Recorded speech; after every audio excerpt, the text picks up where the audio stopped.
Boa Bem, noite, você tudo ótimo. De cabelo cortado. tá vendo? Olha lá, ó. É o verão chegando.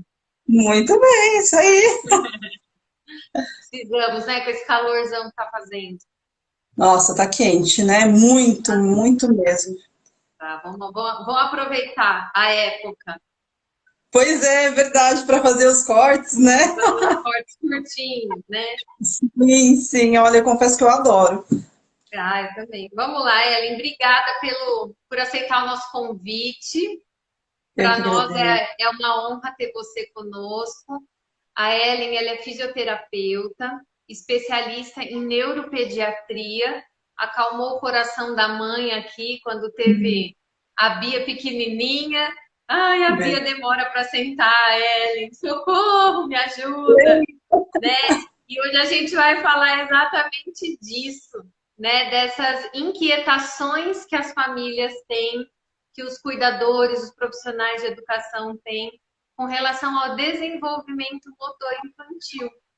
E a Ellen, além de ser fisioterapeuta, também é mãe, então tem esse olhar aí aguçado, né? A Ellen também trabalhou em escola infantil, né, Ellen? Conta um pouquinho pra Isso. gente, né? Até o que você fazia com as crianças como fisioterapeuta numa escola infantil.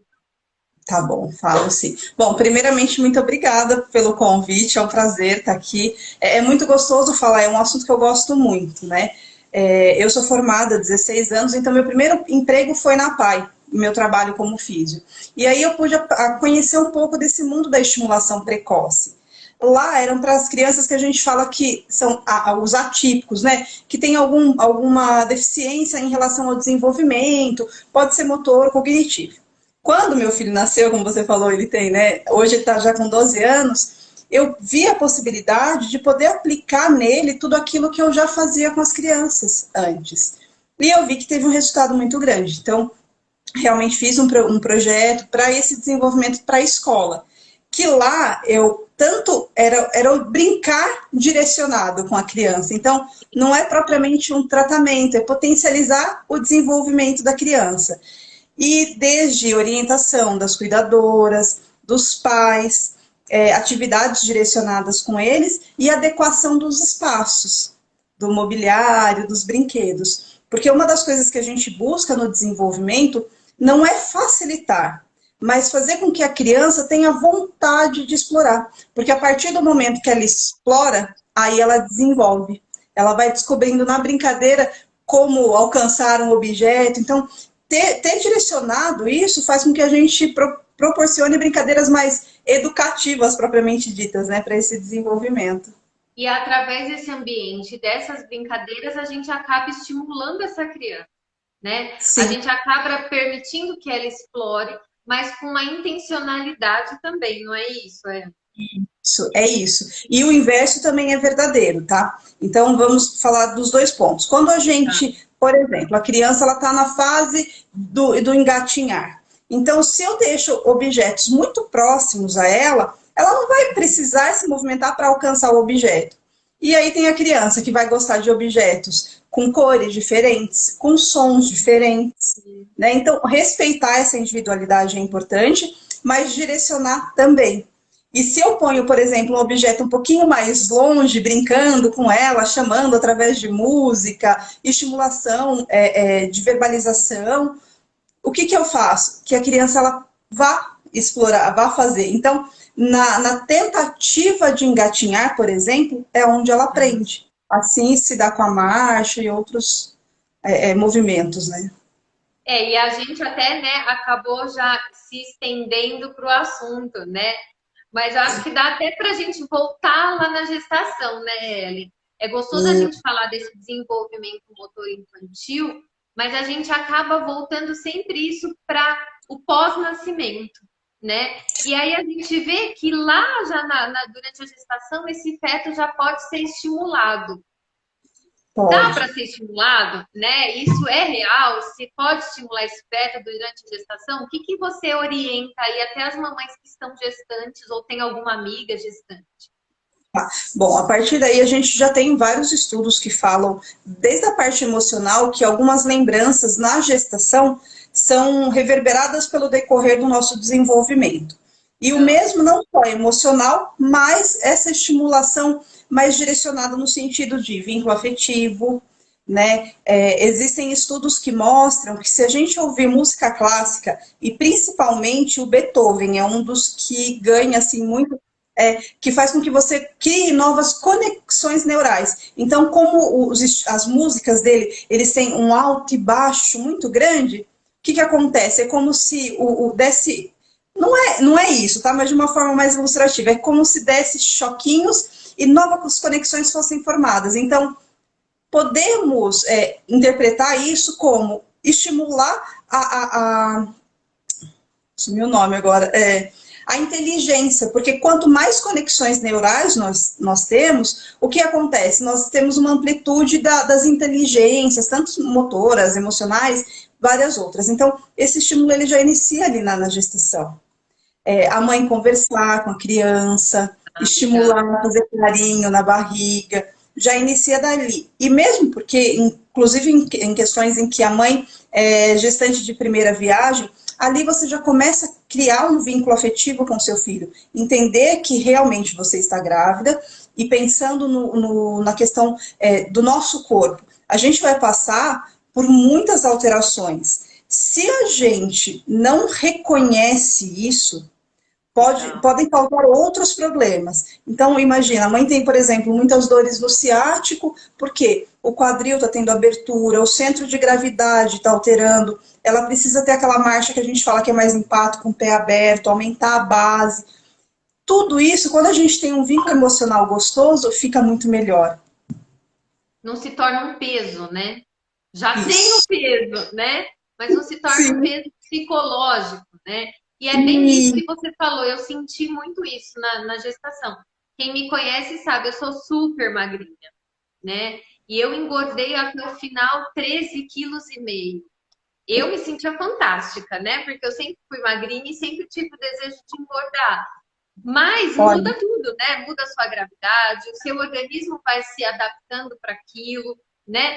Você sente essa movimentação do bebê, que eu falo que isso é muito gostoso, né? De você ter esses movimentos motores, né? De você, às vezes, conversar ou de estimular e ter esse retorno, né? Então, assim, a gente já na gestação já passa a sentir esse retorno motor dessas crianças, né?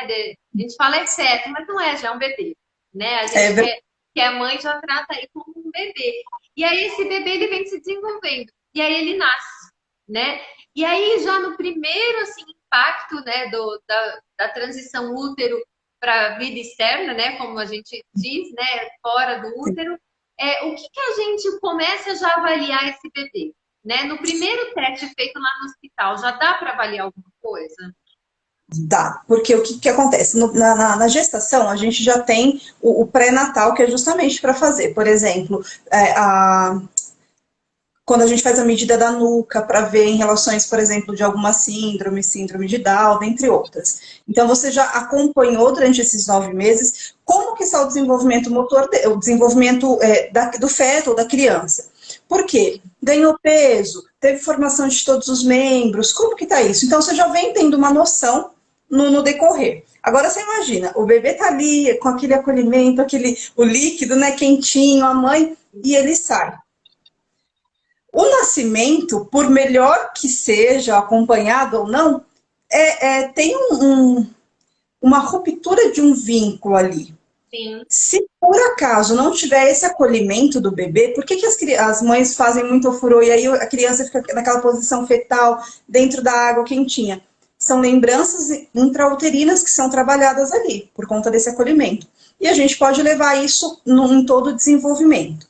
Bom, voltando ali na avaliação da primeira nota do nascimento. O que é avaliado? A parte respiratória, como que estão a frequência cardíaca, respiratória, os sinais da criança, coloração, que é o Apgar. Então, essa é a primeira nota do nascimento, é para ver mais assim, como foi esse nascimento? Teve alguma intercorrência ali? A criança já chorou? Ela teve a respiração? Teve que ter ajuda? Então, não é que, nossa, teve um Apgar ruim de 0 a 5 minutos, nossa, pode ter algum problema neurológico. Não, mas a gente vai acompanhar. Pode ocorrer, dependendo da forma que foi o parto, com 10 minutos ter que fazer outra nota. E aí, às vezes, já normalizou. Então, ali, agora, se ficou muito baixo, aí podem ter outras intercorrências. Então, imagine que se foi por conta de uma função de diminuição da parte cardiorrespiratória, pode sim, por falta de oxigenação, causar alguma lesão neurológica. Então, você já começa a fazer essa avaliação desde a hora do nascimento. Sim. E aí a gente vai acompanhando a partir de então esse desenvolvimento infantil. A gente chama de marcos, né? Os momentos importantes, os marcos do desenvolvimento motor. E aí a gente começa a seguir com essa criança, né? E aí a inquietação materna, paterna começa a acontecer, né? A gente fala assim que a mãe começa a ver problema até onde não tem, né? Sim. Ai, não sustenta a cabeça, depois, ai, não senta. Então, assim, quais são os marcos que a gente deve observar, né? Então, assim, eles se iniciam ao nascimento e aí a gente tem que ficar atento em alguns momentos. Em quais momentos, né? O que a gente vai esperando desse bebê aí ao longo do seu desenvolvimento? Tá, então vamos lá. O que são esses marcos motores? São fases do desenvolvimento que a gente tem uma avaliação da criança. Aí, um dos grandes erros é que, principalmente mãe de primeira viagem, a gente acaba comparando nosso bebê com o outro, com aquele que a gente viu na mídia ou com o bebê do vizinho, do primo. E a gente esquece de entender que existe a particularidade de cada um. A criança tem irmão mais velho que pode estimular ou não. Os pais são extremamente cuidadosos.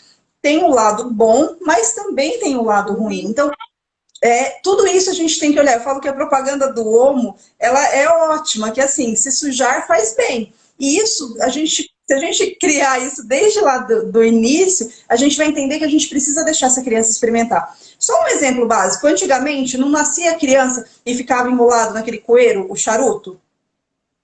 E as crianças de hoje já só falta nascer falar. Elas já saem livres para começar a explorar o mundo e realizar os movimentos. Então, se tiver essa interpretação, a gente já consegue respeitar a particularidade de cada um e não se desesperar. Aí eu sei que, por exemplo, tem os marcos, que eu já vou falar um pouquinho sobre eles, mas o que eu faço? Eu começo a direcionar, como eu falei lá atrás, na hora da brincadeira, do estímulo. Então, logo nos primeiros dias, nos primeiros meses, a criança, ela tem muita estimulação visual. Só que ela não vê como a gente várias cores, ela vê o contraste. Uma das recomendações que normalmente eu faço para as mães é passar um batom vermelho e conversar com a criança. Porque ela vê aquele batom, chama muita atenção e ela vai ver o movimento da boca.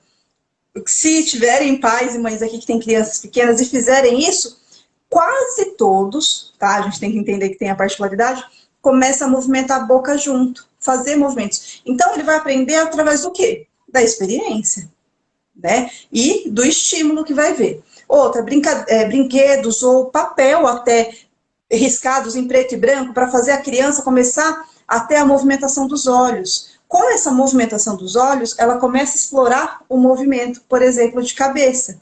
Então, a gente tem que entender que os marcos motores são fases do desenvolvimento, que é cabeça, controle de tronco, controle de quadril, para então conseguir adquirir a marcha. Então, seria controle de tronco, o bebê pequeno, depois, quando ele começa a sentar, que ele tem controle de cabeça, depois ele senta o controle de tronco, aí, quando ele está sentado, ele já começa a ter um controle maior de tronco e membros para o engatinhar e o andar. Então, basicamente, são esses os marcos. Daí, a gente vê, desde os primeiros meses, alguns reflexos, que são os primitivos, que a gente fala, que vem logo ao nascer. Tem aquela criança que está com o bracinho puxado, com a cabeça de um lado. Você muda a cabeça, ele muda o braço, né? É um reflexo primitivo. Conforme ele vai ganhando mais autonomia muscular, esse reflexo some, mas outros não. Então, no início, que você pode fazer também a estimulação do olho, outra estimulação na parte da boca, a criança explorar o movimento, porque ele também precisa de controle da musculatura da face para conseguir mamar e depois conseguir se alimentar, né? Então, tudo está meio que relacionado um com o outro. E quando você fala, né, do controle da face para mamar, a gente quer recorrer sempre à fono, né? E às É. vezes é um trabalho em conjunto, né? Porque você vai Hum, ter a fono em conjunto com a físio. Às sim. vezes é um problema motor que está atrapalhando a deglutição, né? Então você E vê, ter um bebê, né, ter uma criança, é esse trabalho que a gente até está querendo fazer, né, Ellen? A gente tem conversado sobre isso, de ter sim. vários profissionais atentos a essa criança, né? Atento a esse desenvolvimento. Então você fala assim, mas vamos olhar o lado educacional, mas a gente tem que olhar o lado motor, então a gente vai precisar de uma físio. Mas aí tem o lado da fala, você tem a fono, aí você tem o lado emocional, você tem a psicóloga. Então você vai agregando esses profissionais em prol da saúde desse bebê. E quando você Sim. fala, né, desses pais superprotetores, por mais conhecimento que a gente tenha, gente, isso é geral, né? Você É. trabalha a vida inteira com criança. Quando você tem o seu filho, o seu olhar parece que muda. E às vezes muda para o lado bom e às vezes muda para o lado ruim, né? Então Sim. eu falo assim, comigo eu acabei super protegendo, né? Quando a Bia era pequenininha, eu falava, meu Deus, a Bia não senta, meu Deus, eu trabalhei a vida inteira com criança, nessa fase já era para ela sentar. Ellen, me ajuda, filma a Bia, né? E era o quê? Era a falta de deixar ela ir, né? Aquele Isso. cuidado de estar sempre sentada, então cerca de almofada, deixa, né? Para que se ela cair, ela tenha, né, a vontade, né? O estímulo de voltar, mas sem se machucar. E aí, com as Sim. suas orientações, foi coisa de semana, né? Ai, Uhum. sentou. Então, a É. gente às vezes acha que sabe, né? Acha que é inerente à vontade da criança, mas não é, né? A gente precisa, às vezes, desse estímulo externo. E muitas vezes essas famílias não têm esse conhecimento, né? Aí entra uma consultoria, entra alguém que pode auxiliar, como é o seu caso. Então, por exemplo, a gente tem um movimento de cabeça, né? A criança firmou a cabeça, começou já a procurar. Aí a gente vai para o tronco, vai para esse sentar, né? E o que estimular nesse sentar, né? Como fazer? Eu até gostaria que você trouxesse essas dicas que foram as que você deu para mim na época, porque tem muita Uhum. mãe que às vezes desconhece, muita família que desconhece.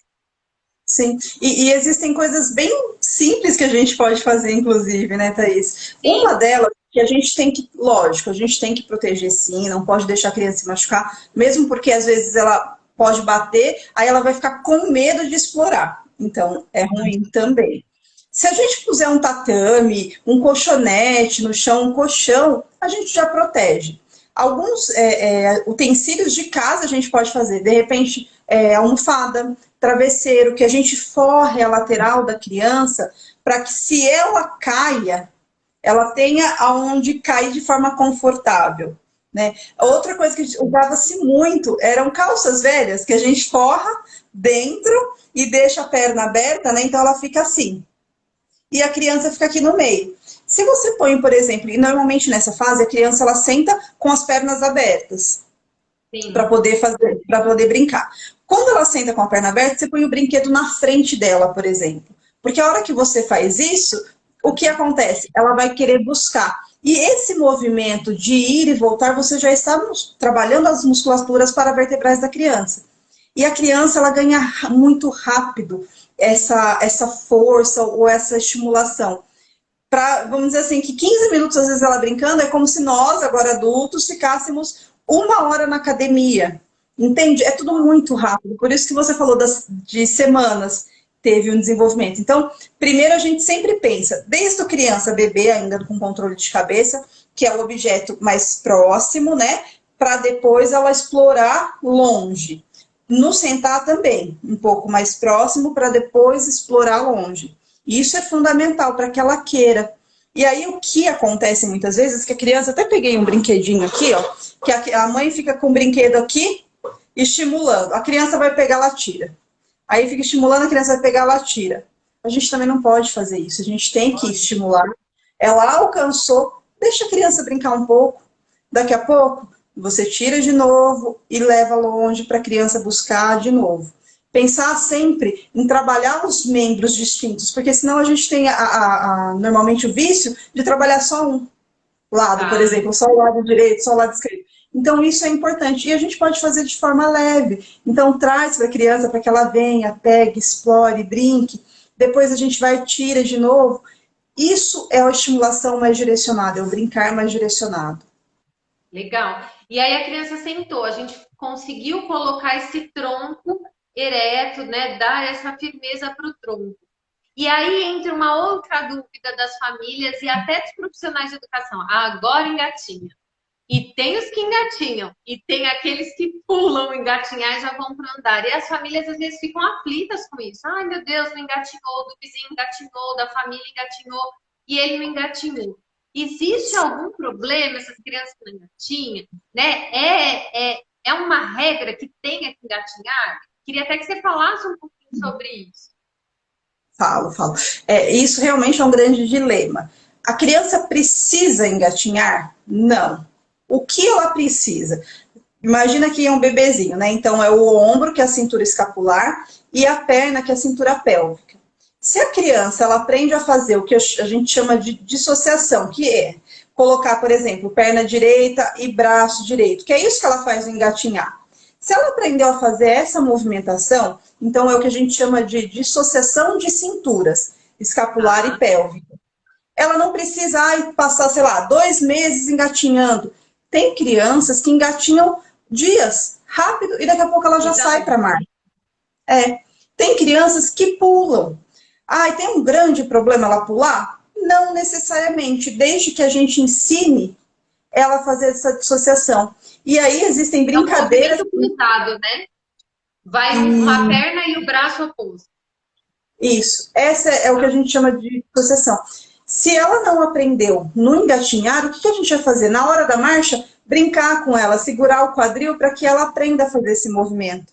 Às vezes com música, então cantando musiquinhas e fazendo ela ganhar essa mobilidade. Porque aí o que seria, de alguma forma, um comprometimento é que ela comece a ter marcha em bloco. O que é marcha em bloco? Lembra que eu falei que é pé direito, braço esquerdo? Se ela não faz isso, ela anda assim, ó. Isso é o andar em bloco. Ela dobra o quadril, é isso? Ela não tem essa movimentação. Sabe o molejo? Ela não tem isso. Ela vai durona. Qual que é o problema? Maior número de quedas. Lá para frente, muitas vezes não ter a coordenação para realizar, por exemplo, alguma prática esportiva, alguma atividade de dança, por exemplo. É um grande problema? Não. Se ela, por exemplo, então, mas eu gosto de correr e eu vou. Só que a pessoa já na fase adulta não sabe disso. E ela também na corrida tem essa corrida pesada, em bloco, faz mal. Entende por que é importante lá na primeira infância já estimular tudo isso, né? E outra coisa que a gente fica pensando, vamos supor, a fase de engatinhar 7 meses, mais ou menos. Se a criança engatinhou mais à frente, também não tem problema. Porque a gente tem que entender que existe o tempo de cada um. É muito comum, quando a criança já tem irmãos mais velhos, ela já adiantar quase todas as fases. Por quê? Tem outra criança, tem outro espelho que ela quer fazer, ela quer brincar. E é sempre através da curiosidade, de uma forma gostosa mesmo, entende? E aí você falou do andar, né? Eu tenho uma amiga que tem uma menina acho que de 5 e agora tem a pequenininha de 1, que já anda acho que desde os 10 meses, né? E eu comento sempre com ela, eu falo, meu Deus, como ela é ágil, é um cisco e super ágil, né? Então assim, engatinhou, sobe, né? Então, esses dias ela subiu no carrinho. Quando minha amiga viu, ela já estava deitada no carrinho. Então, tem que ter todo aquele cuidado, né? De travar as rodas, porque ela explora, né? Mas ela tem um exemplo da irmã mais velha. E aí a gente vê como ainda... E ela mesma comenta, essa minha amiga, nossa, como são diferentes, né? A mais velha para ela, né? E a gente ouve muito isso das famílias que têm os irmãos mais velhos.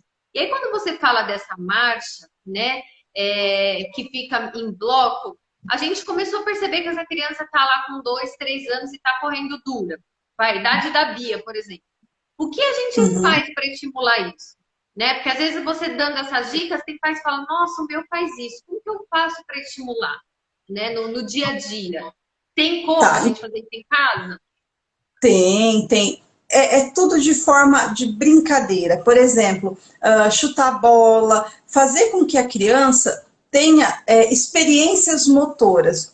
Porque aí se a criança cai muito, o que acontece? A mãe às vezes fala assim, ou o pai, ai, não vou ficar forçando ela a andar, porque senão ela vai se machucar. E ao contrário, a gente precisa permitir que ela explore, que ela brinque. Se for o caso, ao invés de brincar num lugar que é um piso frio, que de repente ela pode cair, né, ter um impacto maior, eu vou na grama, eu vou na areia. E essas mudanças de textura também são muito importantes. Vamos imaginar, a gente na nossa infância era muito mais fácil, num parquinho, explorar a areia, andar na chuva. As crianças hoje em dia nem sempre têm isso. Isso é um problema também. Porque depois, nas fases de sensibilidade, que aí eu tenho essa experiência, porque eu trabalhei aqui na Federal, né, na USE, e aí eu fiz muito estágio junto com o TO. TO trabalha muito isso, da estimulação sensorial com a criança. Porque aí ela começa a ter mais percepção do corpo dela no espaço. Aí voltando em como você pode estimular, por exemplo, a criança que já está com quase 2 anos, através de atividades na areia. Então eu vou fazer ela chutar bola, eu vou brincar com ela de dançar, vou segurar o quadril dela e ensinar para ela esse movimento. Esses são os estímulos que a gente permite que ela comece a explorar. E outra coisa que você tinha falado antes, aí você falou da fase da alfabetização, né? Não sei se você sabe, em Botucatu eles têm vários estudos trabalhando essa parte de prevenção no desenvolvimento. Então, como estimular, como fazer.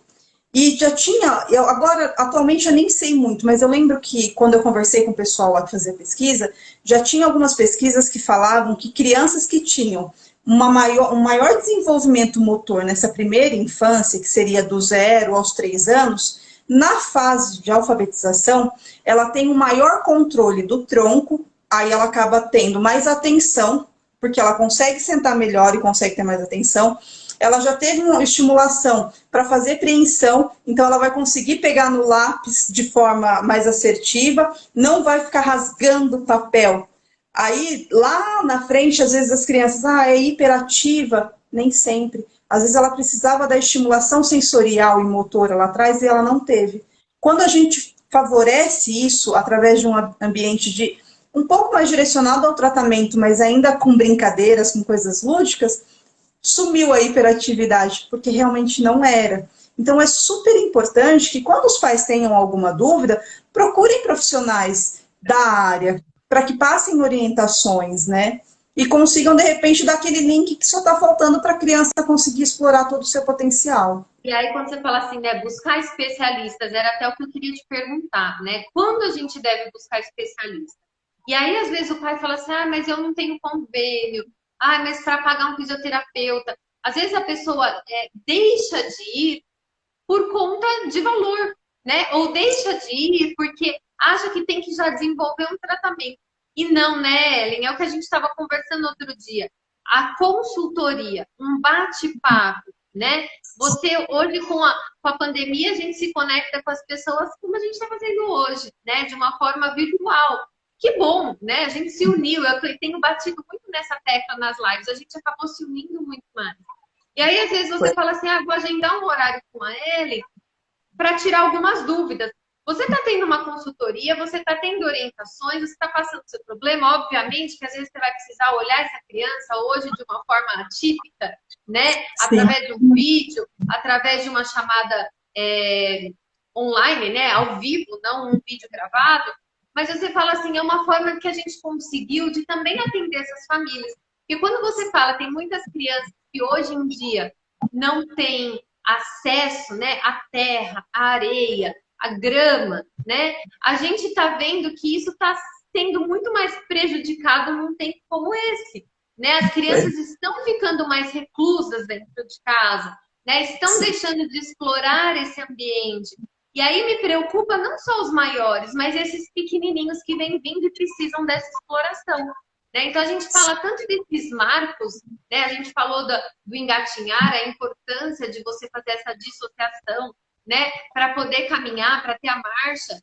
E aí, a gente vai trazendo exemplos, né? A minha demorou para sentar, depois, quando começou a andar, queria correr e vivia caindo, né? E aí, o olhar da mãe de primeira viagem fala, vou levar no ortopedista. leva no ortopedista. O ortopedista pôs ela para andar, ela caiu 2 vezes. Ele falou, mãe, ela tá treinando, né? Ela não tem nada, ela só tá treinando, é que nem andar de bicicleta, né? Você treina. E ela também está treinando andar. E às vezes o medo que a gente tem de que caia, você super protege. A minha é super arteira, né? E ela cai muito. Por isso que eu também já fui até ver, né? E faz exercício, vai na natação, e explore, vai na areia, vai na grama. A gente tenta dar esses estímulos justamente para diminuir esse impacto. E a gente também cuida muito dessa importância do desenvolvimento, não só motor global, mas o refinado, né? A gente acaba indo para o fino também, que às vezes as famílias também não sabem, às vezes, como explorar. E esse desenvolvimento fino, Ellen, ele também entra em algum marco, né? Se pegar com as mãos. Isso é um marco do desenvolvimento infantil também? Ou a gente para na marcha? É que aí, na verdade, você já começa a treinar outras áreas, que é a psicomotricidade, que é exploração do seu corpo no espaço, né? Então, não é que termina na marca. Eu gosto mais de falar que, na verdade, ele ganha um outro nome. Porque aí você, como você falou, primeiro a gente tem um movimento mais global, que é de posicionar, de correr, de cair. E aí você falou algo que é bem isso. A gente só aprende a andar andando. Entende? Então, a criança vai cair. A gente caiu, ralou e não teve problema com isso. Só que agora a gente, como mãe, a gente quer cuidar tanto. Por isso que eu falei da propaganda do homem. Eu acho que ela se encaixa muito bem. Quando a gente vai, fala, não, pera, deixa, se sujar faz bem e tal. Então, a gente primeiro... faz bem, ralar o joelho faz bem. Sim, proteja a cabeça, põe um capacete. A gente também testa o coração, vamos que vamos. Entendeu? É bem isso mesmo. Então, é muito importante. Depois que a criança ganhou e já teve uma maior aquisição, porque aí ela partiu da marcha para o correr, para o equilíbrio, saltar, aí são outras fases que ela vai, e outras habilidades que ela vai desenvolvendo. Pensando na movimentação sendo refinada, por exemplo, manual, ela começa da exploração de objetos maiores, mais pesados, para objetos mais finos. Então, é como se ela fosse fechando para conseguir ter a movimentação em pinça. Eu até vi uma postagem sua fazendo, né, a importância de brincar com massinha, com giz, fazer antes da escrita. É isso. E aí volta num ponto que você falou lá atrás, que às vezes as pessoas viram e falam assim, mas eu não tenho dinheiro para procurar. Nem sempre você precisa pagar. A gente tem hoje ótimos profissionais nas redes sociais fornecendo muitas informações que tiram esse grande medo que a gente tem. Então, se a gente tiver essa força de vontade de procurar, e aí é um outro ponto muito sério, de procurar profissionais sérios, porque, infelizmente, a gente tem muita coisa ruim, muitas coisas não verdadeiras, assim. O que a gente tem que tomar cuidado a partir da hora que a criança começa a mexer muito? Coisas que vão sendo colocadas na boca. Então, se são brinquedos que quebram com facilidade, lápis, giz de cera, nesse sentido. Do restante, a gente supervisiona, mas a gente não pode inibir essa exploração. Eu tô com medo que ela vai fazer alguma coisa, o que eu faço? Eu faço junto. Nessa escola que eu trabalhava, eu gostava muito de fazer circuitos de estimulação tátil. Então, era muito gostoso, assim, porque as crianças, elas podiam explorar. Às vezes os pais me xingavam um pouquinho, entre aspas, porque ia embora muito sujo, né? Mas a criança explorava desde da grama, da areia que eu punha nas bandejas, na gelatina. Você já percebeu que, por exemplo, a farinha tem uma textura e a maisena tem outra? Sim. Você já brincou com a Bia com isso? Não, mas agora você me deu uma boa ideia. Pode continuar. Então, aí, por exemplo, você pode pôr objetos escondidos e é muito gostoso, é muito diferente. E pra gente isso é importante. Eu lembro de um caso que eu atendi que você olhava, a criança não tinha nada que justificasse o não desenvolvimento dele. Quando a gente fez a terapia, foi através da estimulação sensitiva com macarrão, sabe aquele parafuso? Passando na perna dele. E outra coisa que é bem legal, a gente denominar as partes do corpo para a criança, para que ela comece a entender, a perceber. E a gente começou a brincar, a planta do pé, perna, tal. Em 2 sessões, ele saiu andando. Ele não tinha noção do que era posicionar o corpo dele no espaço e o que era o corpo dele, propriamente dito. Quando a gente conseguiu estimular isso, ele conseguiu explorar. E a partir daí ele continuou andando e não teve mais nenhuma complicação ou intercorrência, tanto que ele recebeu alta. Então, entende como é importante a gente perceber outras opções e procurar orientações de profissionais que tenham verdade naquilo que fazem, né?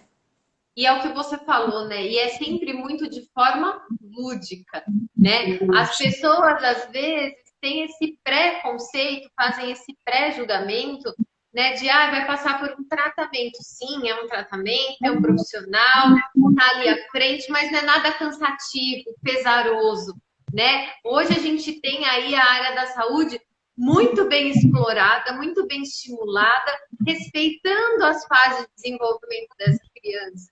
Né? Então, às vezes a gente vê, mas fulano lá, quando era pequeno, fez um tratamento e chorava porque dava dor. E hoje não, né? Hoje tudo avança, né? A medicina avança, a educação avança, e o trabalho em conjunto ajuda muito. Né? Você falou muito de ludicidade, eu gosto muito dessa palavra também, né? Que é o brincar, é o explorar com prazer. Então, a gente consegue desenvolver essa criança, os aspectos, né? Cognitivos, motores dela, através dessa parte lúdica, desse fazer lúdico. Né? E é o que você falou, não deixar de fazer porque é perigoso. Eu dei tesoura, né? Vai dar tesoura, mas ela não tem 3 anos, fez 3 anos agora, eu dei, ela nem 3 ainda tinha. Eu vou ficar junto, não vou dar tesoura para ela e sair correndo. Né? Quem vai brincando com a tesoura que eu vou lavar a louça? Não dá. Né? Vamos ficar juntas, vamos fazer juntos. Então, eu acho que isso também tem ajudado muito as famílias, né? As lives que nós estamos fazendo, outros profissionais estão fazendo, né? A gente tem aí uma gama de profissionais que estão orientando, é o que você falou, basta a gente procurar um pouquinho, né? E aí, às vezes, a gente fala assim, mas vai fazer só em casa? As escolas, né? Às vezes a gente tem aqui nas lives diretores, coordenadores, professores. Fala, nossa, uma fisioterapeuta pode atuar em escola. Pode, né? Pode trazer muitos ganhos para dentro da escola. Eu falo que esse trabalho em conjunto, família, escola e demais profissionais, tende a trazer muito... É um progresso muito grande para essas crianças, né? É o que você falou, antigamente eles ficavam no charuto. Eu me lembro perfeitamente, eu sou a neta mais velha da minha avó paterna, fazer charuto em todo mundo. Né? E eu achava uma gracinha, porque ficava durinho para a gente segurar, né? E hoje a gente faz uma análise muito bacana sobre isso, né? O charuto tem N possibilidades para se fazer quando a criança às vezes tem cólica, né? Tem estudos que ajudam, que facilitam, mas você não pode deixar aquela criança presa o tempo inteiro, sem movimentação no espaço, tem que explorar ela e o espaço, né? E eu acho que isso é bacana, da gente ouvir de um profissional. Sim, e outra coisa que você falou da importância de explorar ela mesma. Primeira fase oral. Aí a gente vê a criança pondo a mão na boca e a mãe vai lá e tira. A criança põe, por favor, não tire. Deixe, é uma fase super importante nesse desenvolvimento. Através dessa percepção oral, é que ela vai perceber, por exemplo, o seu dedo, a mão, e depois ela traz o pé na boca. E várias vezes em atendimento eu brincava com a criança com o pé, porque aí você ganha mais flexibilidade, movimento de quadril. Você trabalha nessa movimentação, dissociação do quadril, ali na primeira fase da criança, entende? Aí, em época de pandemia, você fala, deixa pôr a mão na boca, né? Mas a hora que tá em casa. É bem isso. Eu estava conversando com uma colega psicóloga e a gente estava falando justamente isso, né? A gente ia com as crianças no mercado, eles choravam, o que você fazia? Abria o pacote, deixava comer, depois você passava, nem que fosse o pacote vazio, né? Ai, moça, ela chorou. Quantas vezes eu tive que fazer isso? Aí ela quis uma bisnaguinha e eu dava, né? Hoje você fala, meu Deus, será que a gente vai poder voltar a fazer isso? Temos que poder, né? Pelo amor de Deus. Né? Você fala assim, é uma época que não pode pôr a mão na boca. Gente, um bebê precisa. É o que você falou, é fase oral. Ele vai conhecer o outro, o ambiente, ele, através da boca. É a primeira fase do desenvolvimento, se a gente for, né, olhar para esse viés. E aí você fala assim, você tem que permitir isso, né?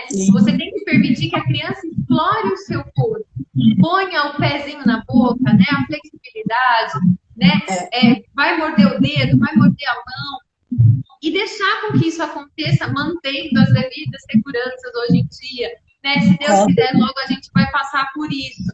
Mas a gente não pode deixar de estimular, né? Essas crianças já estão ficando muito presas, não tem o que a gente fazer, infelizmente, né? Ninguém está aqui para falar, não, vamos soltar as crianças dos parques, não dá, né? Hoje em dia, infelizmente, a gente tem que ter essa cautela, priorizar algumas coisas, e é por isso que a gente está junto, né? Porque já que essas crianças não podem explorar o ambiente externo, como elas vão explorar o ambiente dentro de casa, né? Então, são essas dicas que a gente quer trazer, né? Dentro de casa, a gente pode fazer circuitos, por exemplo. Gente, é uma delícia você tirar o colchão da cama e deixar a criança pular no colchão. Ela vai estar explorando isso, não como uma cama elástica, mas é uma experiência diferente que você proporciona movimentações diferentes para a criança. Super importante. Fazer cabaninha, de repente circuitos, bambolê, coisas que você possa fazer o obstáculo que ela vai correr. Precisa de um grande espaço? Não, um corredor de casa, um quarto. Usando a criatividade a gente pode. Brincar de sombras na parede com a luz. Por quê? Você vai estimular tanto a parte cognitiva como movimentação, como que a criança vai fazer, que bicho que ela vai fazer com os dedos. Olha quanta destreza a gente está trabalhando ali. E quando você fala de circuitos, né? Pôr a cadeira, deixar passar por baixo, aí na outra passa por cima, né? Fazer isso junto, dar a mão se for menorzinho, para que ele possa explorar com segurança, se for maiorzinho, deixar fazer sozinho, né? Circuito que a gente envolva bolas, né? Ambientes mais fechados para a criança consiga colocar a bola dentro de uma caixa, né? Então você fala assim, são situações que a gente está trabalhando esse marco, né? Esses marcos motores refinados, agora a gente veio para a parte fina, mas se a gente for olhar os marcos motores do bebê também, né? Quanto que dá para a gente explorar dentro de casa? Quando você fala dessa percepção tátil de mexer na gelatina, né? De mexer na farinha, de mexer na água, de explorar essa parte tátil juntamente com o motor, né? Você fala assim, dá para fazer em casa, né? São situações que a gente consegue priorizar. Óbvio, tá todo mundo atarefado, né? A gente está aí com a rotina de todo mundo bastante apertada, mas a gente tem que priorizar essa criança, né? Porque a gente sabe que foi um ano atípico para todo mundo, mas a gente tem que garantir esse desenvolvimento, né? Principalmente nessa primeira infância. Sim, concordo plenamente, Thaís. É de fundamental importância.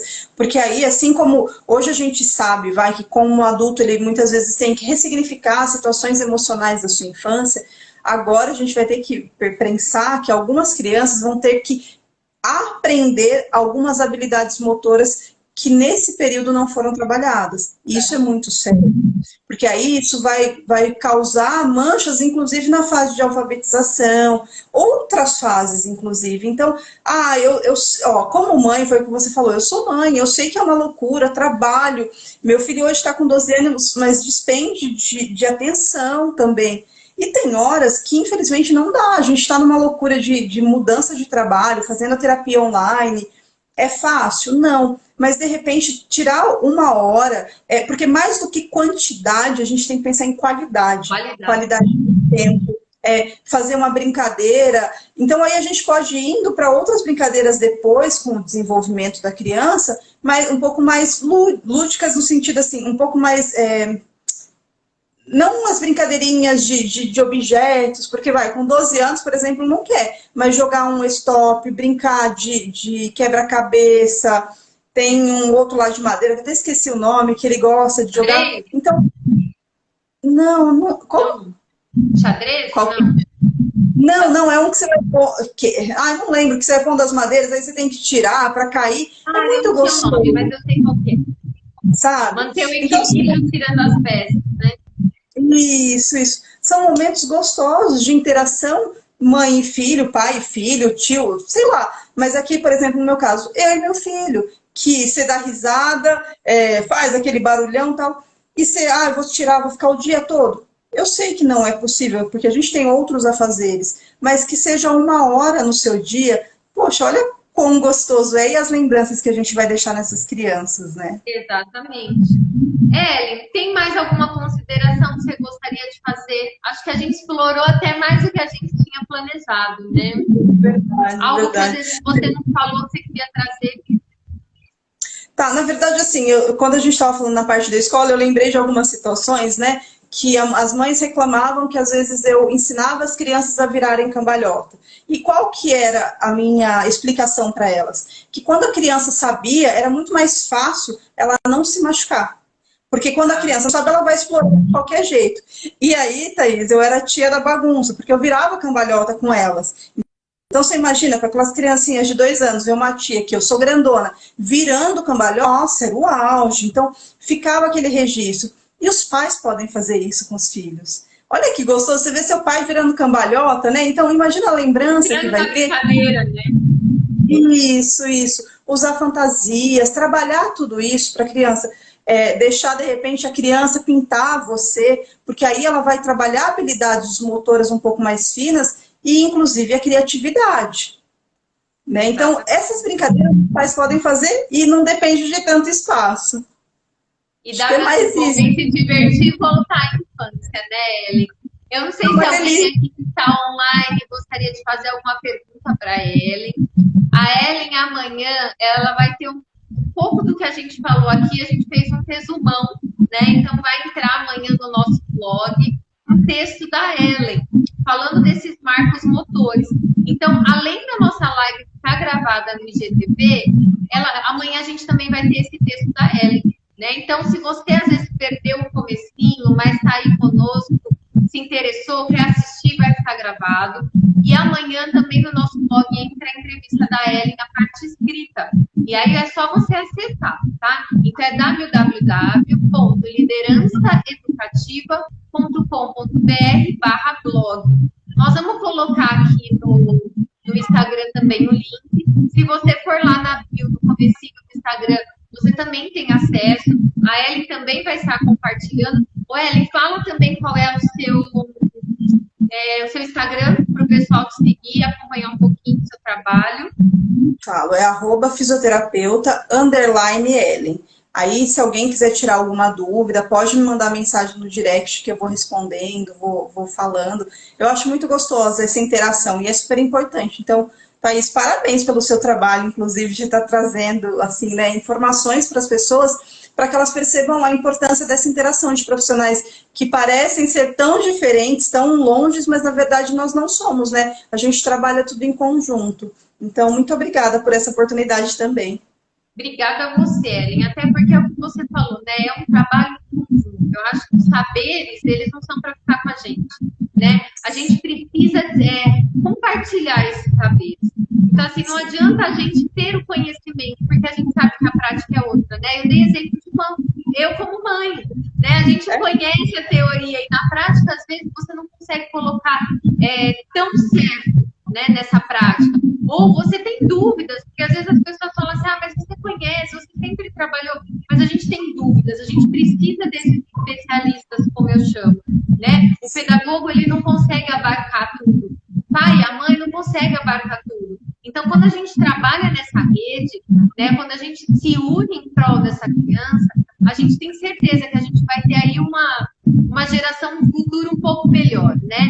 Mais crítico, mais explorador, né? Explorador no que eu digo é de curioso, né? De conhecer, de ir atrás, de tentar melhorar o seu espaço e o espaço do outro, né?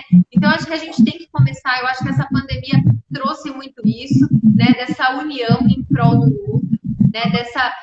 Desse olhar diferente, né? Desse olhar com empatia. Se eu posso ajudar, porque eu não vou fazer, né? Então, eu que agradeço, né? Eu agradeço muito porque você me socorreu lá há 3 anos atrás, quando a Bia era pequenininha, me dando orientação. E às vezes é isso que falta, né, Ellen? A mãe, o pai fica com essa inquietação, não sabe para quem questionar. E quando a gente tem essa rede, a gente se sente muito mais confortável. Eu agradeço muito, estou à disposição aí. Eu sei que você também tem feito várias ações, né? Tanto nas suas páginas, na sua rede social, como no Café Empreendedor, aqui de São Carlos, que você também atua aí bravamente em prol dos empreendedores.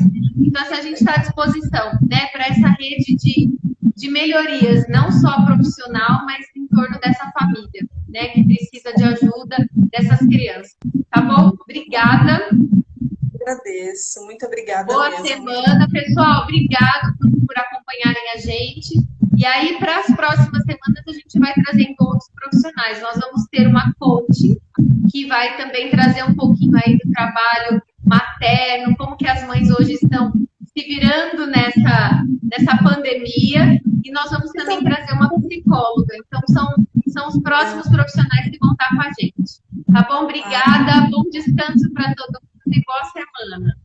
Obrigada, Thaís, igualmente. Tchau, tchau. Obrigada.